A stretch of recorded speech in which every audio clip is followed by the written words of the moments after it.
ನಮಸ್ತೆ ವೀಕ್ಷಕರೇ, ಅಪ್ಪನ ಮನೆ ಅಡುಗೆಗೆ ಸ್ವಾಗತ. ಇವತ್ತು ಒಂದು ಸ್ಪೆಷಲ್ ಆಗಿರ್ತಕ್ಕಂಥ ರೆಸಿಪಿ, ಹೆಲ್ತಿ ಆದಂತಹ ರೆಸಿಪಿ, ಕುರಿ ಕಾಲು ಸೂಪು ಹೇಗೆ ಮಾಡೋದು ಅಂತ ನೋಡೋಣ. ಫಸ್ಟಿಗೆ ನೋಡಿ, ಇಲ್ಲಿ ಮಸಾಲನ್ನು ಚೆನ್ನಾಗಿ ರೋಸ್ಟ್ ಮಾಡ್ಕೋಬೇಕು. ಇದಕ್ಕೆ ಬೇಕಾದಂಥ ಸ್ಪೈಸಿಗಳನ್ನು ಅದಕ್ಕೋಸ್ಕರ ಒಂದು ಬಾಣಲಿಯಲ್ಲಿ ಸಣ್ಣ ಪ್ಯಾನಲ್ಲಿ ತೊಗೊಂಡಿದ್ದೀನಿ ನೋಡಿ ಆಯಿಲು. ಮತ್ತು ಏನೇನು ಮಸಾಲ ಬಳಸಿದ್ದೀನಿ ಅಂತ ತೋರಿಸ್ತಾ ಇದ್ದೀನಿ ನೋಡಿ. ಈಗ ಪೆಪ್ಪರು, ಚಕ್ಕೆ, ಲವಂಗ, ಆ ಕಡೆ ಒಂದು ಸ್ವಲ್ಪ ಜೀರಿಗೆ, ಇದನ್ನೆಲ್ಲ ಮಸಾಲೆಗಳನ್ನು ಕೂಡ ನಾವು ಆಯಿಲಲ್ಲಿ ಒಂದು ಸ್ವಲ್ಪ ಫ್ರೈ ಮಾಡ್ಕೋಬೇಕು. ನಾವು ಯಾವಾಗ ರೋಸ್ಟ್ ಮಾಡ್ತೀವೋ ಅದು ತುಂಬ ಚೆನ್ನಾಗಿ ಫ್ಲೇವರ್ಸ್ ಕೊಡುತ್ತೆ. ಸೊ ಹಾಗಾಗಿ ನಾವು ಫಸ್ಟ್ ಪ್ರೋಸೆಸ್ಸಲ್ಲಿ ನಾವು ಇದನ್ನೆಲ್ಲ ಆಯಿಲಲ್ಲಿ ಚೆನ್ನಾಗಿ ಫ್ರೈ ಮಾಡ್ಕೋಬೇಕು. ಆಲ್ಮೋಸ್ಟು ಲೋ ಫ್ಲೇಮಲ್ಲಿ ಮಾಡಿ, ಏಕೆಂತಂದರೆ ಬೇಗ ಒತ್ತೋಗ್ಬಿಟ್ಟು ಬ್ಲ್ಯಾಕಿಶ್ ಆಗಬಾರ್ದು, ಬಟ್ ಚೆನ್ನಾಗಿ ರೋಸ್ಟ್ ಆಗಬೇಕು. ಹಾಗಾಗಿ ಲೋ ಫ್ಲೇಮಲ್ಲಿ ಜಾಸ್ತಿ ಹೊತ್ತು ನೀವು ಚೆನ್ನಾಗಿ ರೋಸ್ಟ್ ಮಾಡ್ಕೋಬೇಕು. ಹಾಗಾಗಿ ಈಗ ನೋಡಿ, ಪೆಪ್ಪರು, ಚಕ್ಕೆ, ಲವಂಗ ಮತ್ತು ಜೀರಿಗೆ ಹಾಕಿದ್ದೀನಿ. ಆಯಿಲಲ್ಲೆಲ್ಲ ಚೆನ್ನಾಗಿ ಫ್ರೈ ಆದಾಗ ಅದರಲ್ಲಿರ್ತಕ್ಕಂಥ ಮಸಾಲದಲ್ಲಿರ್ತಕ್ಕಂಥ ಆಯಿಲು ಹೊರಗೆ ಬರುತ್ತೆ, ಅಂದರೆ ಫ್ಲೇವರ್ ಎನ್ಹಾನ್ಸ್ ಆಗುತ್ತೆ ಅಲ್ವಾ. ಈ ರೀತಿ ಎಲ್ಲ ಚೆನ್ನಾಗಿ ಫ್ರೈ ಮಾಡ್ಕೊಳ್ಳಿ. ಇದಾದಮೇಲೆ ಸ್ವಲ್ಪ ಹಸಿರು ಮೆಣಸಿನ್ಕಾಯಿ ಹಾಕ್ಬೇಕು ಇದಕ್ಕೆ, ಅಂದರೆ ಸ್ವಲ್ಪ ಖಾರ ಬೇಕಲ್ವಾ. ಮಸಾಲೆ ಎಲ್ಲ ಸ್ಪೈಸಿನೆಸ್ ಕೊಡುತ್ತೆ. ಖಾರಕ್ಕೋಸ್ಕರ ನಾವು ಹಸಿರು ಮೆಣಸಿನ್ಕಾಯಿ ಹಾಕ್ತಿದ್ದೀನಿ. ಇದಕ್ಕೆ ಖಾರ ಪುಡಿ ಎಲ್ಲ ಬಳಸೋದಿಲ್ಲ. ಹಾಗಾಗಿ ಹಸಿರು ಮೆಣಸಿನ್ಕಾಯಿ ನೀಟಾಗಿ ಸ್ಲೈಸ್ ಮಾಡಿ ಅದನ್ನು ಕೂಡ ಆಯಿಲಲ್ಲಿ ನೀಟಾಗಿ ಫ್ರೈ ಮಾಡ್ತಾಯಿದ್ದೀನಿ ನೋಡಿ ಅಲ್ವಾ. ಇದಾದಮೇಲೆ ಒಂದು ಸ್ವಲ್ಪ ಈರುಳ್ಳಿಯನ್ನು ಹಾಕಬೇಕಾಗತ್ತೆ ನೋಡಿ. ಇದು ಹಾಕೋದ್ರಿಂದ ನಮಗೆ ಲಾಸ್ಟಿಗೆ ಸೂಪ್ ಏನು ಬರುತ್ತೋ ಲಿಕ್ವಿಡ್ಡು, ಅದೊಂದು ಸ್ವಲ್ಪ ಗಟ್ಟಿಯಾಗಿ ತುಂಬ ಚೆನ್ನಾಗಿ ಬರುತ್ತೆ. ಹಾಗಾಗಿ ಇದನ್ನು ಕೂಡ ಚೆನ್ನಾಗಿ ಫ್ರೈ ಮಾಡ್ಕೋಬೇಕು. ಆಲ್ಮೋಸ್ಟ್ ಇದೆಲ್ಲ ಇಲ್ಲೇ ಬಂದು ಬ್ರೌನಿಷ್ ಆಗಿಬಿಡ್ಬೇಕು, ಗೋಲ್ಡನ್ ಯೆಲ್ಲೋ ಕಲರ್ ಆಗಬೇಕು. ಪ್ಲಸ್ ಮಸಾಲೆ ಎಲ್ಲ ಚೆನ್ನಾಗಿ ರೋಸ್ಟ್ ಆಗಬೇಕು. ಆ ರೀತಿ ಕೂಡ ನೀವು ಮಾಡ್ಕೋಬೇಕಾಗತ್ತೆ. ಆವಾಗಲೇ ನಿಮಗೆ ರುಚಿ ಚೆನ್ನಾಗಿ ಬರೋದು. ಈಗ ನೋಡಿ, ಶುಂಠಿ ಮತ್ತು ಬೆಳ್ಳುಳ್ಳಿ ಹಾಕ್ತಾಯಿದ್ದೀನಿ. ಇದನ್ನೆಲ್ಲದನ್ನು ಕೂಡ ಒಂದು ಪೇಸ್ಟ್ ಮಾಡ್ತೀನಿ. ಅದಾದಮೇಲೆ ಅದಕ್ಕೋಸ್ಕರ ನಾವು ಒಂದು ಸ್ವಲ್ಪ ದಪ್ಪದನ್ನೇ ಹಾಕ್ಕೋಬೋದು, ಏನಾಗಿಲ್ಲ. ಸೊ ಹಾಗಾಗಿ ನೋಡಿ, ಎಲ್ಲ ಚೆನ್ನಾಗಿ ಫ್ರೈ ಆಗಿದೆ. ಇದಾದಮೇಲೆ ಇದಕ್ಕೆ ಕೊತ್ತಂಬರಿ ಮತ್ತು ಮೆಂತೆ ಇವೆರಡನ್ನೂ ಕೂಡ ಹಾಕಿ ಚೆನ್ನಾಗಿ ಒಂದು ಪೇಸ್ಟ್ ಮಾಡ್ಕೊಂಡು ಈ ಸೈಡಿಗೆ ಇಟ್ಕೋತೀನಿ. ಆದ್ಮೇಲೆ ಮಟನ್ನಿಗೆ ಅದು ಲೆಗ್ಗಿಗೆ ನಾವು ಹಾಕಬೇಕಾಗತ್ತೆ. ಆಮೇಲೆ ನೋಡಿ, ಇದನ್ನೆಲ್ಲ ಪೇಸ್ಟ್ ಮಾಡ್ಕೊಳ್ಳಿ. ಅದರ ನಡುವೆ ಈಗ ಕಾಲನ್ನು ಬೇಯಿಸ್ಕೋಬೇಕು. ಸೊ ಹಾಗಾಗಿ ಕೆಳಗೆ ಇದು ತಳ ಬೇಕಲ್ವಾ, ಸ್ವಲ್ಪ ಆಯಿಲ್ ಬೇಕು ಇದಕ್ಕೆ, ಯಾಕೆಂದರೆ ಸ್ಟಿಕ್ ಆಗಬಾರ್ದು. ಸೊ ಆ ಪರ್ಪಸ್ಸಿಗೆ ನಾವು ಒಂದು ಸ್ವಲ್ಪ ಆಯಿಲ್ ಹಾಕಿ ಅದಕ್ಕೊಂದು ಸ್ವಲ್ಪ ಈರುಳ್ಳಿನ ಹಾಕಬೇಕಾಗತ್ತೆ ನೋಡಿ. ಸ್ವಲ್ಪ ತೊಗೊಂಡಿದ್ದೀನಿ ಆಯಿಲು, ಜಾಸ್ತಿ ಬೇಡ, ಇದನ್ನು ಕರಿ ಅಲ್ವಲ್ಲ.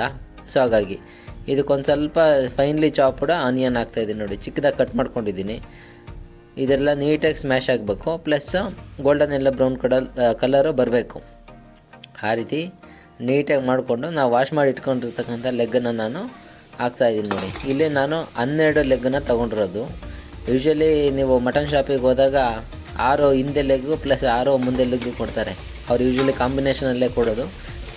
ಟೋಟಲ್ ನಾನು ತೊಗೊಂಡಿರೋದಲ್ಲಿ 12.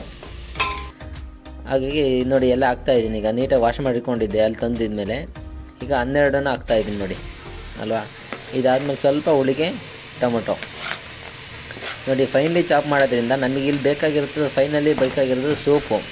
ಹಾಗಾಗಿ ನಾವು ನೀಟಾಗಿ ಚಾಪ್ ಮಾಡಿದರೆ ಚಿಕ್ಕದಾಗಿ ನಮಗೆ ಏನೂ ಸಿಗೋದಿಲ್ಲ, ಅಂದರೆ ಗ್ರೇವಿ ಥರನೇ ನೀಟಾಗಿ ಸಿಗುತ್ತೆ. ಇಲ್ಲ ದಪ್ಪ ಥರ ಕಾಯಿ ಸಿಕ್ಬಿಡುತ್ತೆ, ತರಕಾರಿ ಥರ ಸಿಕ್ಬಿಡುತ್ತೆ. ಅದಕ್ಕೋಸ್ಕರ ನೀಟಾಗಿ ಚಾಪ್ ಮಾಡ್ತಾಯಿದ್ದೀನಿ ನೋಡಿ. ಮಾಡಿ ಎಲ್ಲ ಹಾಕ್ತಿರೋದು, ಆನಿಯನ್ ಆಗಿರಲಿ, ಟೊಮೊಟೊ ಆಗಿರಲಿ, ಫೈನ್ಲಿ ಚಾಪಡ್ ಹಾಕ್ತಾಯಿದ್ದೀನಿ ನೋಡಿ. ಆಮೇಲೆ ಅರಿಶಿನ ಹಾಕಿ ಚೆನ್ನಾಗಿ ಒಂದು ಸ್ವಲ್ಪ ಮಿಕ್ಸ್ ಕೊಟ್ಟು, ಆಮೇಲೆ ನಾವು ಫಸ್ಟಿಗೆ ಏನು ಮಸಾಲ ಮಾಡ್ಕೊಂಡ್ವಿ ರುಬ್ಬಿದ್ವಿ ಅಲ್ವಾ, ಆ ಮಸಾಲಾನ ಆ್ಯಡ್ ಮಾಡ್ತಾಯಿದ್ದೀನಿ. ಮಸಾಲ ಪ್ಲಸ್ಸು ಕೊತ್ತಂಬರಿ ಪ್ಲಸ್ಸು ಮೆಂತೆ ಇದನ್ನು ಆ್ಯಡ್ ಮಾಡಿರೋದು. ಇದೆಲ್ಲ ಆಗಿದೆ ನೋಡಿ. ಇದೆಲ್ಲ ಹಾಕಿ ನೆಕ್ಸ್ಟ್ ವಾಟ್ರ್ ಹಾಕ್ಬೇಕು. ಇವಾಗ ಎಷ್ಟು ವಾಟ್ರ್ ಹಾಕಬೇಕು ಅನ್ನೋದು ಭಾಳ ಇಂಪಾರ್ಟೆಂಟ್ ಆಗುತ್ತೆ. ಇಲ್ಲಿ ನಾನು 12 ಕಾಲಿಗೆ ಪ್ಲಸ್ ಇಲ್ಲಿ ಒಂದು 8 ಕಪ್ಪು ವಾಟ್ರ್ ಹಾಕ್ತಿದ್ದೀನಿ ಅಲ್ವಾ. ಯೂಶ್ವಲಿ ಹೋಟ್ಲಲ್ಲಿ ಏನಾಗುತ್ತೆ, 1 ಲೆಗ್ಗಿಗೆ 1 ಕಪ್ಪು ವಾಟ್ರ್ ಹಾಕ್ತಾರೆ ಅವರು. ನಾವಿನ್ನು ಮನೇಲಿ ಮಾಡಿಕೊಂಡ್ರೆ ನಮಗೆ ತಿಕ್ನೆಸ್ ಜಾಸ್ತಿ ಬೇಕು, ತುಂಬ ಡೈಲ್ಯೂಟ್ ಆಗಬಾರ್ದು, ತುಂಬ ನೀರಾದರೂ ಕುಡಿಯೋಕ್ಕೆ ಚೆನ್ನಾಗಾಗೋದಿಲ್ಲ. ಹಾಗಾಗಿ 12 ಕಾಲಿಗೆ 8 ಕಪ್ಪು ವಾಟ್ರ್ ಹಾಕಿದ್ದೀನಿ ನಾನಿಲ್ಲಿ ನೋಡಿ. ಈಗೆಲ್ಲ ಒಂದು ಸ್ವಲ್ಪ ಕುದಿ ಬರ್ತಾಯಿದೆ ಇಷ್ಟೇ. ಇದಾದಮೇಲೆ ಇನ್ನೇನಿಲ್ಲ, ಮುಚ್ಚಿ ಒಂದು 8ರಿಂದ 10 ವಿಷಲ್ ಹಾಕ್ಸಿದ್ರೆ ಇದು ರೆಡಿ ಆಗುತ್ತೆ. ಆಮೇಲೆ ತೋರಿಸ್ತೀನಿ ನೋಡಿ ಸ್ನೇಹಿತರೆ. ಇವಾಗ ಮಟನ್ ಲೆಗ್ ಸೂಪು ಹೇಗೆ ಆಗಿದೆ ಅಂತ ತೋರಿಸ್ತೀನಿ ಬನ್ನಿ ನೋಡಿ. ಈಗ ವಿಷಲ್ ಆಗಿದೆ ಸುಮಾರು ಒಂದು 8-10.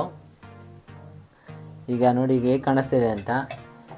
ಎಲ್ಲ ಕೂಡ ಕಮ್ಮಿ ಆಗಿಬಿಟ್ಟಿದೆ ನೋಡಿ. ಆಯಿಲ್ ಏನು ಕಾಣಿಸ್ತಿದೆ ನೋಡಿ, ಅದರಿಂತಕ್ಕಂಥ ಬಿಟ್ಟಿರ್ತಕ್ಕಂಥ ಆಯಿಲು ಫುಲ್ ಚೆನ್ನಾಗಿ ಸ್ಮ್ಯಾಶ್ ಆಗಿದೆ. ನಾವು ಮನೇಲೇ ಮಾಡೋದ್ರಿಂದ ನಾವು ಒಂದು ಸ್ವಲ್ಪ ಜಾಸ್ತಿನೇ ವಿಷಲ್ ಹಾಕಿಸ್ಕೋಬೋದು.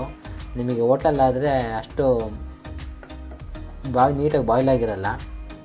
ಮನೇಲಾಗಿರೋದ್ರಿಂದ ಒಂದು ಫುಲ್ಲು ಸ್ಮ್ಯಾಶ್ ಆಗಿ ಒಂದು ತೆಗೆದು ತೋರಿಸ್ತಾ ಇದ್ದೀನಿ ಹೇಗಾಗಿದೆ ಅಂತ ಅಲ್ವಾ. ಇದೇ ರೀತಿ ನಿಮ್ಗೊಂದ್ಸಲ ಟೇಸ್ಟ್ ಮಾಡಿ ತೋರಿಸ್ತೀನಿ ನೋಡಿ ಹೇಗಾಗಿರುತ್ತೆ ಅಂತ. ನಾನು ಕೂಡ ಟ್ರೈ ಮಾಡಿ ನೋಡಬೇಕು ಇವಾಗ.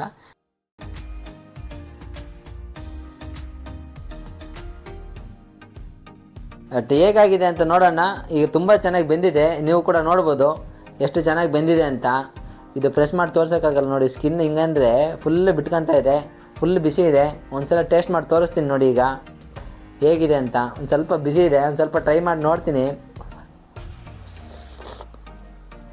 ನೋಡಿ. ಸ್ಕಿನ್ನೆಲ್ಲ ಹೇಗೆ ಬಿಟ್ಕೋತಾ ಇದೆ ಅಂತಂದರೆ ತುಂಬ ಚೆನ್ನಾಗಿದೆ ನೋಡಿ. ಇದು ತುಂಬ ಚೆನ್ನಾಗಿದೆ. ಇನ್ನೊಂದು ಸಲ ಟೇಸ್ಟ್ ಮಾಡಿ ನೋಡ್ತೀನಿ. ನೋಡಿ ಹಂಗೆ ಬಿಟ್ಕೊಂಡೇ ಬಿಡ್ತು. ಉಪ್ಪು ಖಾರ ಎಲ್ಲ ಕರೆಕ್ಟಾಗಿದೆ. ನಾನು ಫಸ್ಟಿಗೆ ಹರಳುಪ್ಪು ಹಾಕಿದ್ದೆ ಅಲ್ವಾ, ಅದು ತುಂಬ ಚೆನ್ನಾಗಿದೆ. ಇದು ಮಾತ್ರ ಬೋನಿಗೆ, ಪ್ರೆಗ್ನೆಂಟ್ ವುಮೆನ್ಸಿಗೆ ಮತ್ತು ಚಿಕ್ಕ ಮಕ್ಕಳಿಗೆ ಈ ಥರನ್ನೆಲ್ಲ ಮಾಡಿಕೊಟ್ರೆ ನೋಡಿ ಹಂಗೆ ಉದುರ್ತಾ ಇದೆ. ಮೂಳೆ ನೋಡಿ ಹಂಗೆ ಸಪ್ರೇಟೇ ಆಗಿಬಿಡ್ತು. ಮೂಳೆ ಹಂಗೆ ಸಪ್ರೇಟೇ ಆಗಿಬಿಡ್ತು ನೋಡಿ. ಇದೇ ರೀತಿ ನೀವು ಕೂಡ ಎಂಜಾಯ್ ಮಾಡಿ, ಒಳ್ಳೆ ಹೆಲ್ತಿಯಾಗಿರ್ತಕ್ಕಂಥ ಫುಡ್ಡು ಎಂಜಾಯ್ ಮಾಡಿ.